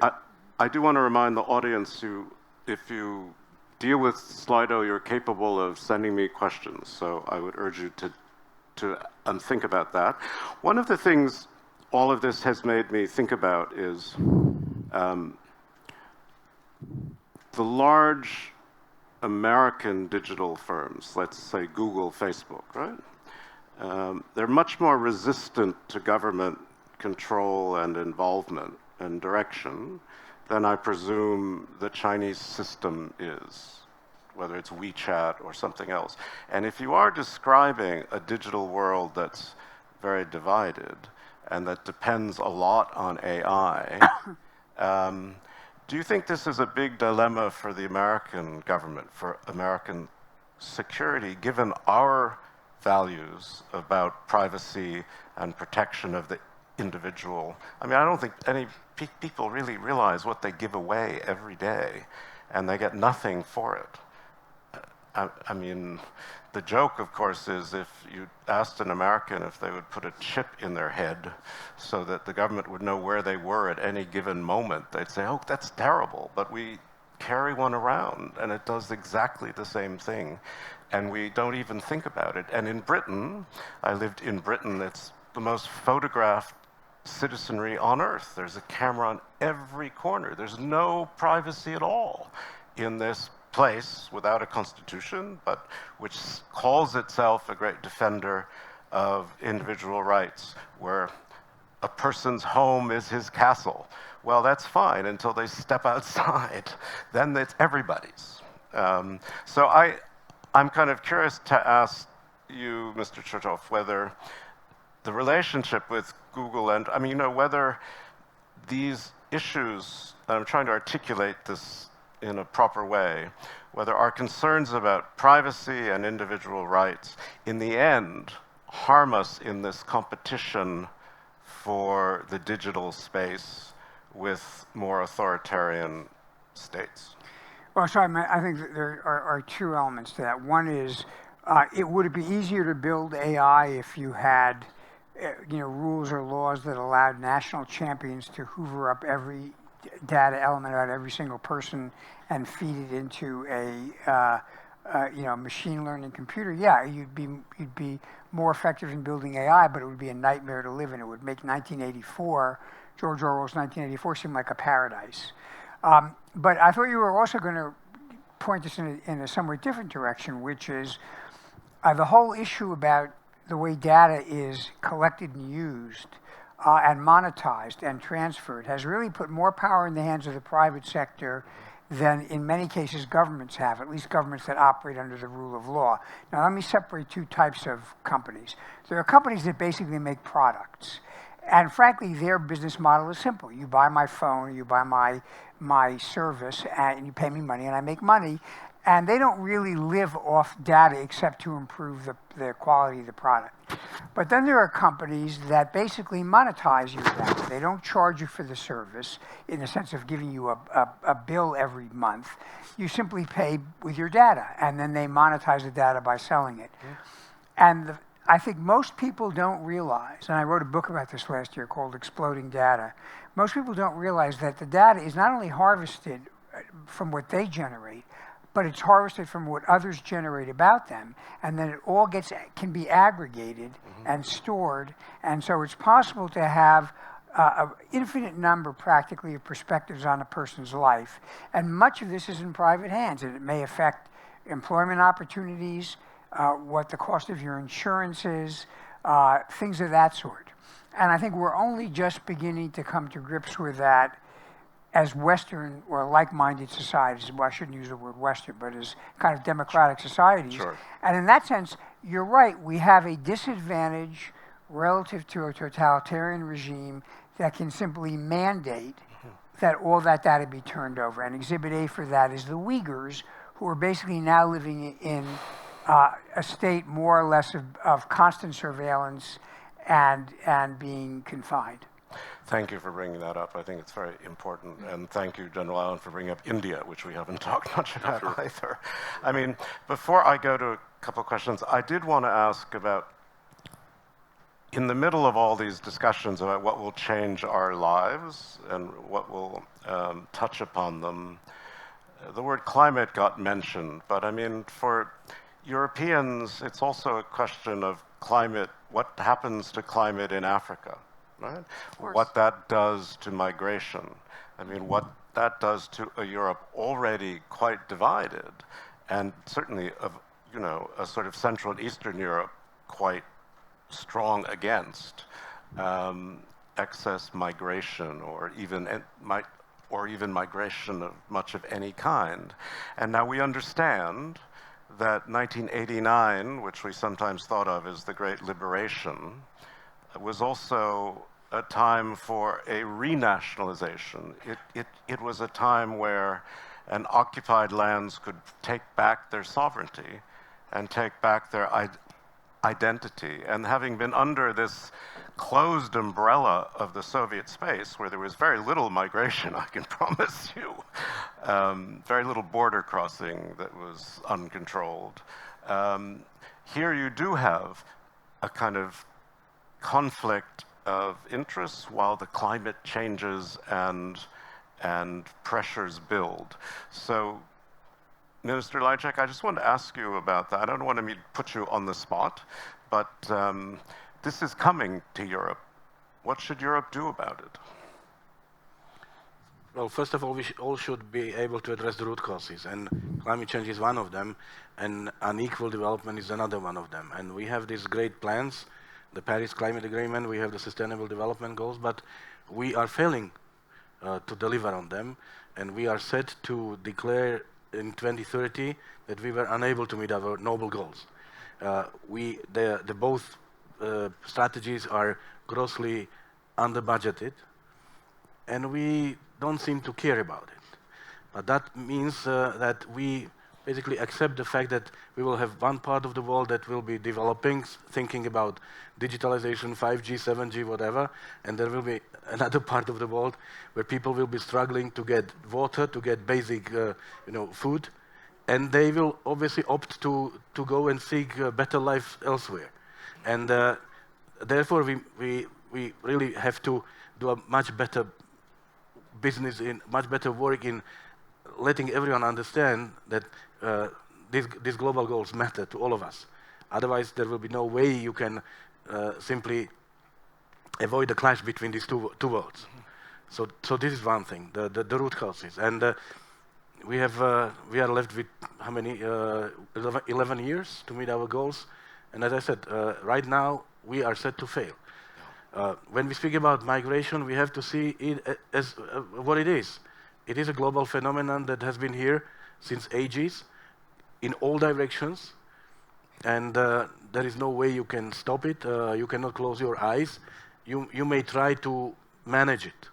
You may try to get the benefits or to enhance the benefits and limit the downsides of it. And this is what the United Nations has been trying, but unfortunately in Europe, and not only in Central Europe, but in the wider part of Europe, unfortunately there is no possibility to have a rational discussion about migration. Yes. No, one of the things that's interesting too is the way that climate is being turned by populists into an elite topic, that somehow only the elite cares about climate change, and it's the people who suffer. That's the approach that if I cannot touch it, if I cannot measure it, it does not exist. But the world does not function like that. We really have to look. Last year I was the president of the UN General Assembly, and I was visiting many countries and speaking exactly about these agendas. And I heard from many prime ministers like, "Don't bother me with climate change. I have real problems to deal with." I said, Mr. Prime Minister, but this will become a very real problem day after tomorrow if we don't address this today. Yeah. Ms. Shaka, do you want to speak? Well, I've been thinking about this sort of downward spiral that we really see here, because climate but also digitization reminds us so much of our mutual dependence. And it really requires cooperation to find answers to the questions. And it is beyond painful that while a young generation in Europe is taking to the streets to really speak out in unprecedented ways about climate change and demands leadership from their political leaders, that on the other side of the Atlantic, there is a president that doesn't believe that this is a problem. And so if we think about our ability as like-minded or democracies to act, then we also have to see how we're going to deal with this in the context of a generational change coming in Europe that I think will tilt the transatlantic relation regardless of who's in the White House or who is not.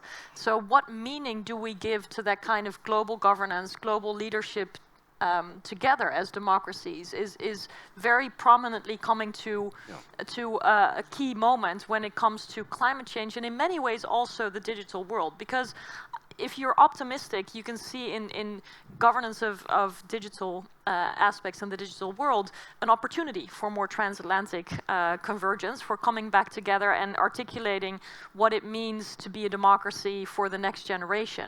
And I think the same should happen for climate change, but unfortunately we are worlds apart on the federal level, obviously recognizing full well what General Allen said about many Americans thinking differently, including governors and whatnot. But it's a wake-up call. It's a wake-up call. I've got some very good questions from all of you, and there are two that I'm going to try to put together, and I hope they'll be able to put them up. One is, what steps, someone asks, should we take to reconcile the expansion of the economy, industry, technology, jobs, with environmental protection? Which I think is a very key question. And secondly, someone asks, about Europe in an age when technology seems to dictate everything else. What chance does Europe have, given our lack of capabilities and resources for technological R&D? So just curious whether that strikes, even in the States, how do we balance technological advance with job creation in a way that keeps the promise we make to our citizens that life can get better and the state is there for them and not against them? Yeah. So first of all, let me say on the climate change front, and I've heard the argument that climate change only is something elites care about, but I have to say, when a tornado wipes your house out in the hollows of West Virginia, that's not an elite problem. All your stuff is now scattered to the wind and you have no place to live. That's like a real problem for you. So I do have some feeling, particularly among the younger generation, that there's going to be more of an appreciation of this. But I think one of the problems we've had in the US is sometimes an issue like climate change gets wrapped up in an ideological package that carries some other connotations. For example, I find some climate change advocates, there's a kind of a punitive quality to the way they propose dealing with the issue. Like, we should stop eating meat, let's eliminate, all, carbon-based fuels immediately. If it means you're out of work, too bad. And you can understand why people get their backs up. So I actually prefer the approach that some people in Europe have taken. There's a fellow in Denmark named Lomborg, which is what I call an all-of-the-above approach. Yes, you have to control carbon and reduce emissions, but why don't we invent and invest in technologies that actually capture carbon? Why don't we invest in technologies that mitigate some of the effects of what is going on with rising sea levels? That's actually what we're doing. I don't know if there's enough money. But I think that's where, if you want to combine the promise of jobs with the need to do with the environment, that's where the emphasis ought to be. And unfortunately, we don't have anybody in the U.S. who's making that case that actually both of these things can be done. Okay. Anyone else on this? Do you want to? Well, to the first question, yes, please. The answer is rules, rules, rules. Yeah. These are global things, global challenges. We must be able to agree on global rules according to which we play. But unfortunately, what we see right now in front of our eyes is that we are backtracking from these rules. Because if you follow your interests, then you don't care about rules, because the rules might be standing in the way of your interests. So I'm very worried about this current trend, because we live in a global world, and what we do influences the way the other countries live. Well, it's about quality of life for people in our societies, but also elsewhere. We see a lot of the confrontations about the outsourcing of our own problems, right? The exporting of plastics, the exporting of agricultural production, the question of development in countries that if they would want to meet the average levels that we enjoy in Europe or the United States, we would have an explosively problematic climate challenge. So I think it requires leadership from the most advanced societies to articulate quality of life in a way that is sustainable, indeed to incentivize technological solutions to some of these problems, but also to perhaps challenge the concept of growth as we've known it. If our societies are shrinking, then maybe we have to adjust the projections of growth figures so that people don't feel like they're losing out, but that they see that it's also a natural consequence of the balance in societies. So I think it is upon us as the most advanced parts of the world to really show leadership here and to show that we are willing to take our own responsibility instead of asking others to never have the aspirations that we have found the minimal of what we would expect and what we hope our children to enjoy. One of the things that I did want to come back to, since we're in Europe, Europe can sometimes feel a bit left behind or caught in the middle, put it that way. I mean, torn between China and the United States. We've got Russia on the edge. Somehow it's the lovely bourgeois life of Europe that everybody wants, that Europe's desperately trying to protect, and its economies aren't always creating enough wealth to keep what it had going. So my friend Ivan Krastev, who's one of the great intellectuals of this part of the world, said the other day, the future was better yesterday. Right? The future was better yesterday.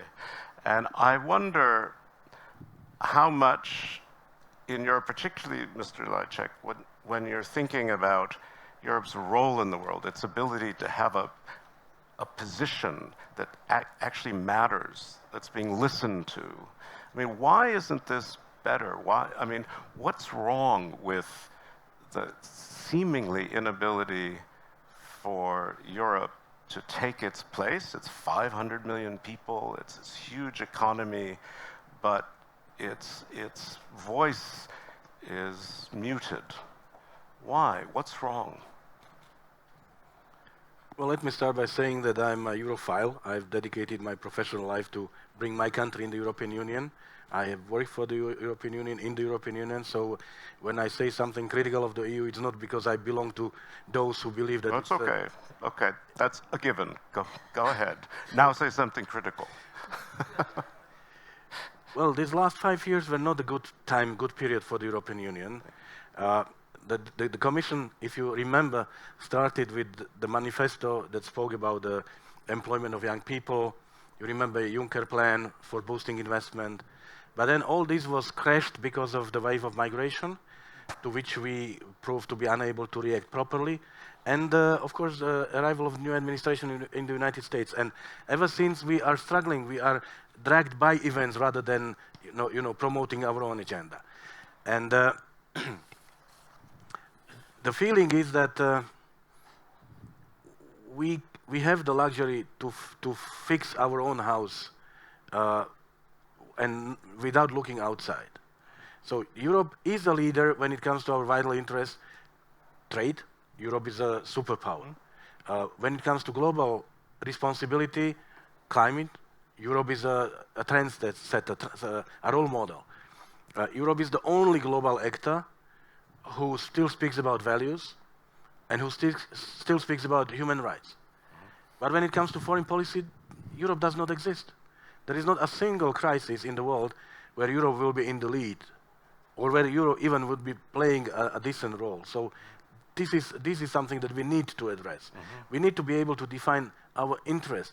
I don't think we need more of the philosophical debate about federalization of Europe versus nation state. We need Europe that is simple, that people can understand. We need Europe that delivers for people and people can feel it. When it comes to peace and security, that means we can protect people from terrorism. When it comes to removing barriers for free trade, Europe that respects our rules. I mean, there must be an understanding that rules apply to everyone, not only to Poland and Hungary, but also to Italy or to France. Europe that brings equality, that people do not feel left out of the European model and European success. And also, and that's particularly important for me, Europe that is a global player. We are everywhere and nowhere. Yep. We are unable to deal with our immediate neighborhood. Who is fixing Ukraine? Not the European Union. Who is fixing the Balkans? We complain about China and Russia, but because we have withdrawn from the region. So these are our problems. We can fix them, but we have to recognize, first of all, the reality, the global reality that has changed, and we have to be able to define our role. I desperately want to see Europe as one of the centers of the multipolar world, because we will be projecting, and I'm absolutely certain about it, the right ideas and the right values. Because I mean, one of the things that struck me is Europe has a foreign policy chief, Federica Mogherini. Secretary of Defense Mattis refused to see her. Pompeo refused to see her. Just didn't want to give her the time of day. General Allen, do you think this is a kind of general attitude of one administration toward this European effort to have a foreign policy voice, or is it a sort of built-in contempt? Well, I hope it's not a contempt, and I think those decisions were wrong, frankly. The High Representative of the EU for Foreign Affairs, or however the term is formed, ought to have practically blanket access to the senior American leadership. And not to consciously decide not to see her isn't a comment on her, it's a comment on Europe. Yes. And on the EU. Yes. So if the United States has now sought to establish itself as an entity that is aligning itself against the transatlantic relationship, you would find it would be more difficult to find a better symbol of that than refusing to see the High Representative. My point would be the High Representative should have access to our senior leadership in the United States at any given time, not just in the context of crisis, but in the context of ensuring the solidity and the coherence of the transatlantic relationship. And not seeing her, I think, is a bad decision.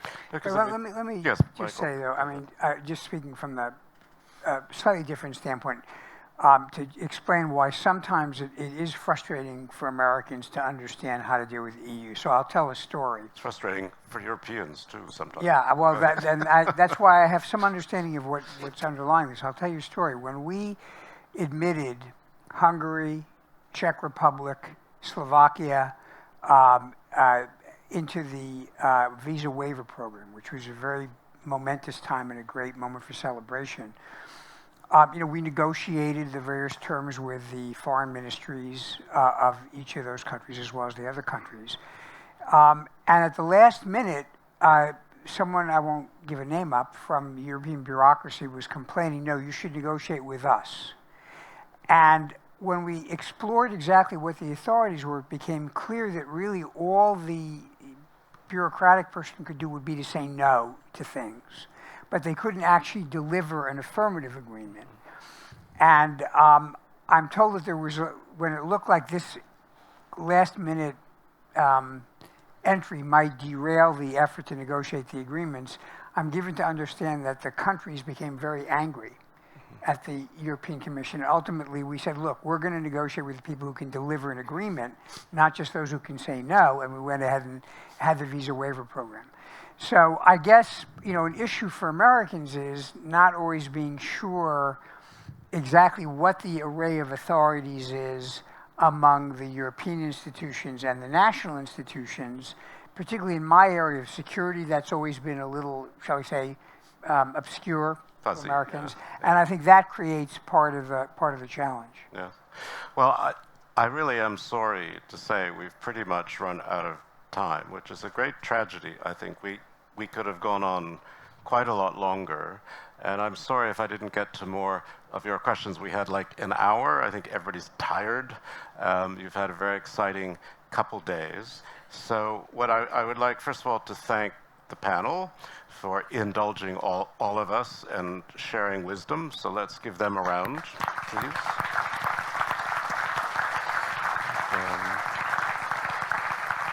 And if I may, ladies and gentlemen, just to conclude now, please welcome to the stage the President of GlobeSec, Robert Vaush. And I'm going to get...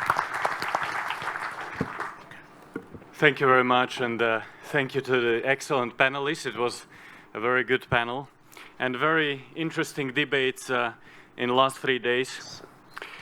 I think it was very thought-provoking, and we've heard a lot of inspiring ideas, or as we say in our claim, ideas that are shaping the world. But I'm sure that you're all tired after these 3 days. Minister Lajčák, I'm sure you had plenty of bilaterals and meetings, as always, during the GlobeSec conference. So let me just begin with a little joke that I've heard yesterday evening. And that was that two friends were discussing about politics, and one was asking the other, who the hell invented communism? Was it a politician or scientist? And the other replies, I think it was a politician. And the first one says, he thinks that, yes, it sounds logical, because the scientists would first test it on mice. Well, I hope nobody will test these kind of ideas on us anymore in the future. And for that, we need these kind of platforms. Every year, we go an extra mile in regards number of participants. We had this year, really in Bratislava, 1,300 participants from more than 60 countries. Within 3 days, we had 140 panelists on 3 stages. And for the first time, we have included something completely new, because it was not enough to make one conference, so we made 2 conferences, and we joined with the Forbes 30, under 30, which we organized together with them for the first time in Bratislava, first time in Europe. They gathered 300 very inspirational young leaders to celebrate the 30 years of democracy. So it was a very special year for us. We have launched several reports during these days. The EU Task Force on the Vision of Europe, and the report on US re-engagement in Central Europe together with the Atlantic Council, the GlobeSec trends, megatrends, and many other papers that you have seen. And our institution, Policy Institute, has been working full day. But what are my takeaways from these discussions in the last 3 days? Simply, we see that we live in a disrupted world. Almost everything is disrupted. Trade wars, technology is bringing new possibilities, but also new vulnerabilities that we didn't expect. There is an explosion of data. There is a crisis in our Western institutions. But we have to navigate through these uncharted waters. There are many misconceptions about AI, but it should be embraced in a smart way. And EU cannot be strong or representative of, as a whole if Central Europe is not an active and constructive part of the European Union as such. And we showed in our EU Task Force report that we can bring constructive ideas to the forefront. I want to extend my big thanks to all of the sponsors and partners who have contributed to this GlobeSec. Without them and without their support, it would be impossible. So first of all, Minister of Foreign Affairs and European Affairs of the Slovak Republic, and personally, a dedicated and a huge visionary, Miroslav Lajčák, who has been supporting us for years.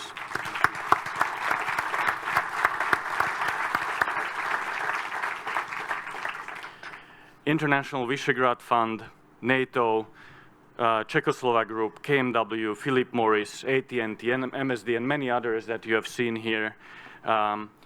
here on the banners. Without their support and without the cooperation of our content partners that we are very proud of, like Brookings, like the Atlantic Council, like the Munich Security Conference, we would not be able to put this conference together. But it also puts us on a map of global thinking and into a broader network. So thank you for your support in this.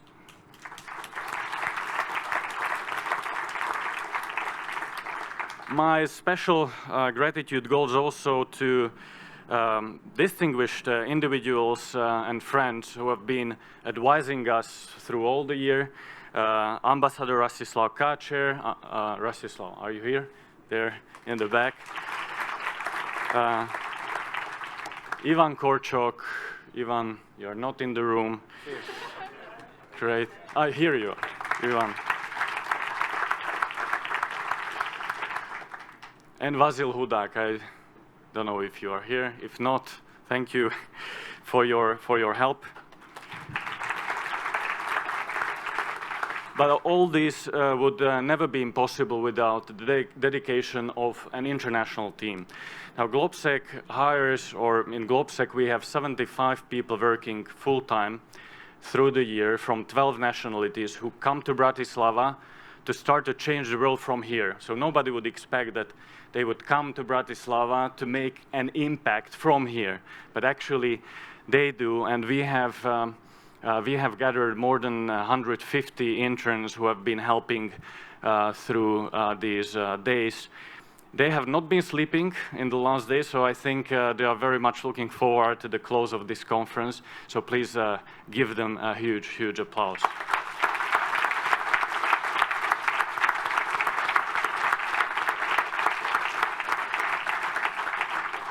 We have to be able to ask the right questions. So let me finish on a happy note, another joke.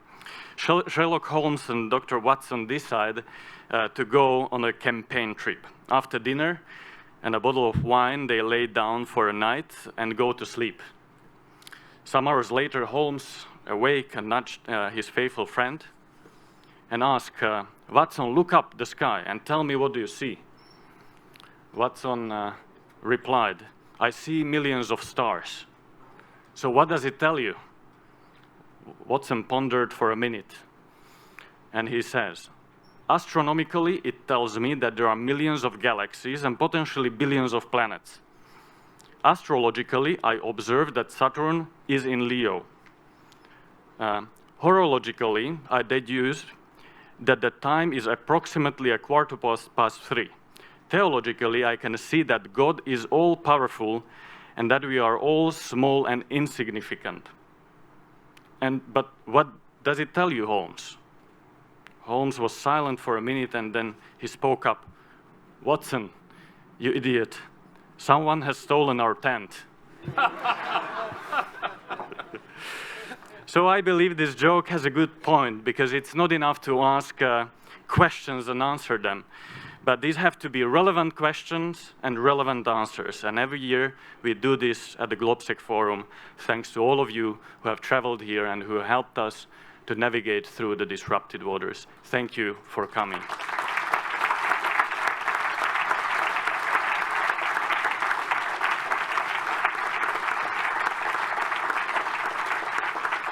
See you in Bratislava in 2020 next year. Thank you very much.